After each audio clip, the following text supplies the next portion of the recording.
They towed my truck without warning, so I made their parking lot disappear. I came back from a weekend trip and found an empty spot where my old F-150 had been parked. On the curb was a bright yellow HOA citation, laminated and smug. Unauthorized vehicle, removed per HOA community guidelines. Unauthorized? That word burned in my head. I don't even live in their gated community. My property sits just outside their line, a 2-acre patch with a gravel driveway that runs parallel to their clubhouse lot, but apparently the sight of my rusty truck was too much for their delicate HOA sensibilities. So, without a phone call, without a knock on my door, they had it towed. No warning, no courtesy. When I called the number on the notice, the towing yard told me the HOA president himself had signed the order, and the fee to get it back, $1,200 cash only. I paid it, but my blood boiled the whole way home. See, that truck wasn't just metal and wheels. It was the last project my father and I worked on together before he passed. Every dent had a story. Every weld had his hands in it. Every patch of paint was part of our history, and these people had ripped it from me like it was junk cluttering up their view. That night, I walked past their clubhouse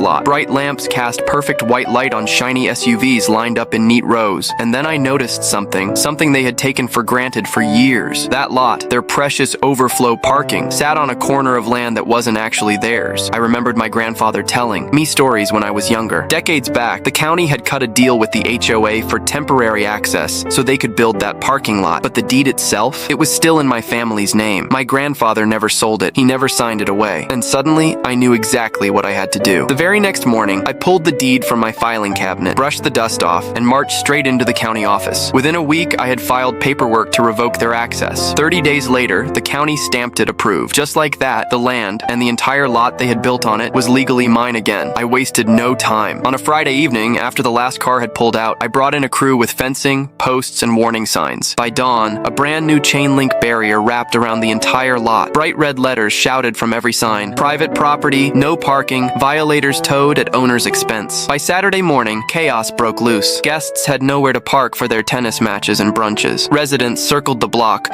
forced to squeeze their luxury cars into side streets. The HOA board called me in a frenzy. "You can't do this!" Philip, the smug HOA president, barked over the phone. "Oh, but I can," I said, waving the deed like a trophy. "And I will, until I'm repaid every cent for the tow, plus damages for harassment." They tried bluffing with lawyers. I reminded them they had trespassed, they had built on land that wasn't theirs, and now every day they stalled was only making their legal mess worse. By the end of the week, they caved. The HOA cut me a check for $10,000, nearly 10 times what they stole from me. They begged me to lease the lot back to them long term. I declined without hesitation. Instead, I turned it into my own private space, a gravel yard for my truck, my trailer. Now, every time the HOA board drives past, they get a perfect view of what their arrogance cost them. If you love this revenge story, hit that like button, subscribe.